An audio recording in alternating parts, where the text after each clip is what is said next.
ঢাকায় বাড়তে পারে দিনের তাপমাত্রা। আংশিক মেঘলা আকাশ থাকলেও আবহাওয়া থাকবে প্রধানত শুষ্ক। ফলে রাজধানীবাসীকে স্বাভাবিকের তুলনায় কিছুটা বেশি গরম অনুভব করতে হতে পারে। রাজধানী ঢাকায় আজ আংশিক মেঘলা আকাশের আভাস দিলেও আবহাওয়া থাকবে প্রধানত শুষ্ক। আবহাওয়া অধিদপ্তরের তথ্য মতে দিনের তাপমাত্রা সামান্য বাড়তে পারে, ফলে গরমের তীব্রতা কিছুটা বেশি অনুভূত হতে পারে। সকাল ৬টায় ঢাকার তাপমাত্রা ছিল ২৩ ডিগ্রি সেলসিয়াস, আর বাতাসের আর্দ্রতা ছিল প্রায় ৯০%।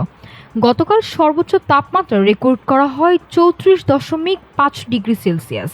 দক্ষিণ বা দক্ষিণ পশ্চিম দিক থেকে ঘন্টায় ১০ থেকে ১৫ কিলোমিটার বেগে বাতাস প্রবাহিত হতে পারে বলে জানিয়েছে আবহাওয়া অফিস।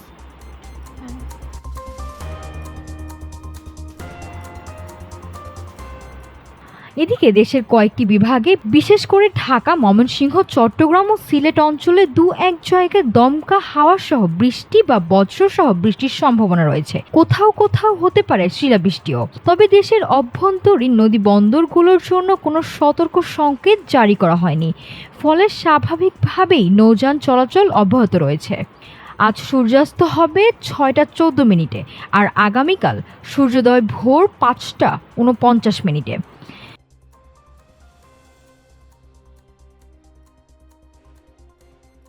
বিশেষজ্ঞরা বলছেন, তাপমাত্রা বাড়ার এই সময় সবাইকে পর্যাপ্ত পানি পান এবং রোদের চলাচলে সতর্ক থাকার পরামর্শ দেওয়া হচ্ছে।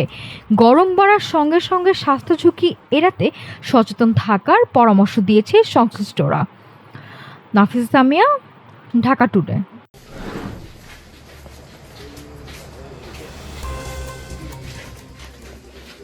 ভোলার বিসিক শিল্পনগরীতে ২ কারখানায় অভিযান চালিয়ে প্রায় ৬,০০০ লিটার অবৈধ ডিজেল জব্দ করেছে ভ্রাম্যমাণ আদালত।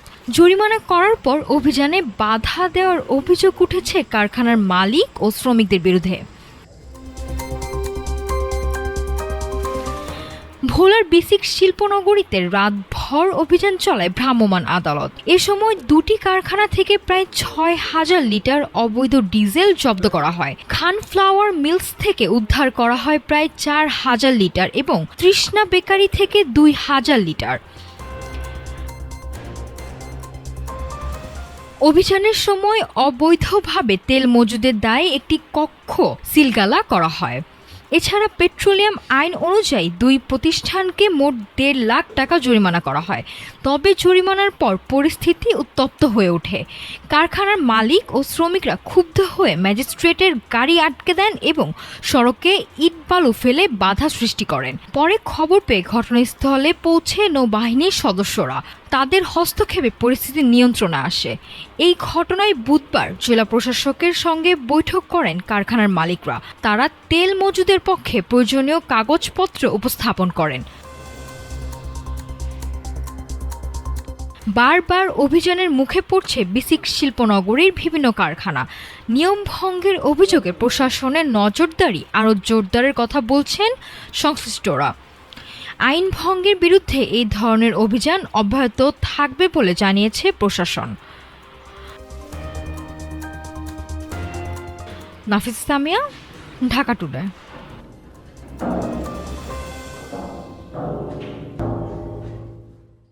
কক্সবাজার সহ দক্ষিণ অঞ্চলের উপকূলে জ্বালানির সংকটে বিপর্যস্ত মৎস্য খাত। ডিজেল না পাওয়ায় সাগরে যেতে পারছে না হাজার হাজার জেলে। এতে বন্ধ হয়ে গেছে তাদের আয়ের প্রধান উৎস। কক্সবাজারের বাঁকখালী নদী এখন যেন এক নিস্তব্ধ ঘাট। যেখানে থাকার কথা ছিল কর্মচঞ্চল্য, সেখানে সারি সারি নোঙর করা ট্রলার। জ্বালানি তেলের অভাবে সাগরে যেতে পারছে না অধিকাংশ মাছ ধরা নৌযান। ভাসমান পেট্রোল পাম্পগুলোতে তেলের সরবরাহ প্রায় বন্ধ। ফলে জেলেরা অপেক্ষায়, কবে মিলবে ডিজেল, কবে নামবে সাগরে। একটি ট্রলার সাগরে যেতে প্রয়োজন হয় প্রায় ২,০০০ লিটার ডিজেল, কিন্তু সংকটের কারণে সেই তেল এখনও অপ্রাপ্য। শুধু একটি ঘাটে প্রায় ৫০০ ট্রলারের সঙ্গে জড়িত ৫,০০০ মানুষের জীবিকা এখন ঝুঁকির মুখে। পুরো জেলায় রয়েছে প্রায় ৬,০০০ ট্রলার, যেগুলো অধিকাংশই এখন স্থবির। স্থানীয় পাম্প মালিকদের দাবি, চাহিদার তুলনায় সরবরাহ প্রায় নেই বললেই চলে। এতে সংকট আরও তীব্র হচ্ছে। এর প্রভাব পড়ছে স্থানীয় বাজার ও পর্যটন খাতেও। মাছের সরবরাহ কমে যাওয়ায় বাড়ছে দাম, ক্ষতিগ্রস্ত হচ্ছে ব্যবসা। প্রশাসনের পক্ষ থেকে জানানো হয়েছে, নিবন্ধিত নৌযানগুলোকে অধিকার দিয়ে জ্বালানি সরবরাহের চেষ্টা চলছে। তবে দ্রুত সমাধান না এলে বিপাকে পড়বে উপকূলের হাজারো পরিবার।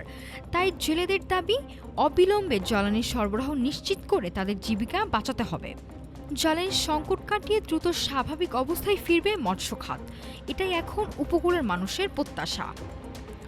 নাফিসা সামিয়া, ঢাকা টুডে। গাজীপুর মহানগরের পুবাইল এলাকায় একটি ফিলিং স্টেশনে নির্ধারিত পরিমাণের অতিরিক্ত জ্বালানি তেল মজুত রাখার অভিযোগে ৬০,০০০ টাকা জরিমানা করা হয়েছে। জরিমানা করেছে ভ্রাম্যমাণ আদালত। একই সঙ্গে ভবিষ্যতে নিয়মিত তদারকির জন্য একজন ট্যাগ অফিসার নিয়োগ দেওয়া হয়েছে। বুধবার ১ এপ্রিল দুপুর প্রায় ১:৫০ কোদাপমিরের বাজার এলাকায় অবস্থিত মেসার্স তোরাক ফিলিং স্টেশনে এই অভিযান পরিচালনা করা হয়। অভিযানের নেতৃত্ব দেন গাজীপুর মহানগর ডেপুটি কমিশনার কার্যালয়ের এক্সিকিউটিভ ম্যাজিস্ট্রেট ফারিয়া তাসনিম। অভিযান সূত্রে জানা যায়, স্টেশনটির সবগুলো জ্বালানি ট্যাঙ্ক পরীক্ষা করা হয়। এর মধ্যে একটি ট্যাঙ্কে নির্ধারিত পরিমাণের বাইরে অতিরিক্ত ৮৫১ লিটার জ্বালানি তেল মজুত পাওয়া যায়। বিষয়টি নিয়ে সংশ্লিষ্টদের কাছে ব্যাখ্যা চাওয়া হলে তারা সন্তোষজনক জবাব দিতে পারেননি এবং অতিরিক্ত মজুদের পক্ষে কোনো যৌক্তিক কারণ দেখাতে ব্যর্থ হন। আমরা আজকে জাতীয় নিরাপত্তা গোয়েন্দা সংস্থা থেকে প্রাপ্ত তথ্য অনুযায়ী মেসার্স তোরাক ফিলিং স্টেশনে একটি অভিযান পরিচালনা করেছি। সেখানে আমরা ওনাদের সবগুলি জ্বালানি ট্যাঙ্কি পরীক্ষা করেছি। একটি ট্যাঙ্কে আমরা ওনাদের ক্লেম করা দাবি অনুযায়ী ৮৫১ লিটার তেল বেশি মজুত পেয়েছি। আমরা ওনাদের কাছ থেকে বিভিন্ন রেজিস্টার পরীক্ষা করেছি এবং ওনাদের কাছ থেকেও তথ্য জানতে চেয়েছি। তারা আমাদেরকে সঠিক তথ্য সরবরাহ করতে পারেননি। তারা আমাদেরকে সিসিটিভি ফুটেজ বা কোথায় বিক্রি করেন সেই ধরনের কোনো রসিদ দেখাতে পারেননি এবং ৮৫১ লিটার অতিরিক্ত মজুদের পক্ষে তাদের কোনো যুক্তি দেখাতে পারেননি। সেজন্য আমরা এই ফিলিং স্টেশনটিতে ২ ব্যক্তিকে মোট ৬০,০০০ টাকা জরিমানা করেছি এবং এখানের যে গাজীপুর সিটি কর্পোরেশনের ৪০ নং ওয়ার্ডের যে ওয়ার্ড সচিব আছে তার কাছে এই পাম্পের ট্যাগ অফিসার হিসেবে তাকে নিয়োগ দেওয়া হয়েছে। ভবিষ্যতে এই পাম্পের সমস্ত ট্যাগ অফিসার হিসেবে সরকারের পক্ষ থেকে তিনি এখানে ট্যাগ অফিসার হিসেবে। এ বিষয়ে এক্সিকিউটিভ ম্যাজিস্ট্রেট ফারিয়া তাসনিম বলেন, ভোক্তা অধিকার সংরক্ষণ আইনের আওতায় স্টেশনটির সংশ্লিষ্ট ২ ব্যক্তিকে ৬০,০০০ টাকা জরিমানা করা হয়েছে। পাশাপাশি ভবিষ্যতে এমন অনিয়ম রোধে নিয়মিত নজরদারির ব্যবস্থা নেওয়া হয়েছে। জেলা প্রশাসন জানিয়েছে, জ্বালানি তেল মজুত করে কৃত্রিম সংকট তৈরির অভিযোগে এ ধরনের অভিযান অব্যাহত থাকবে।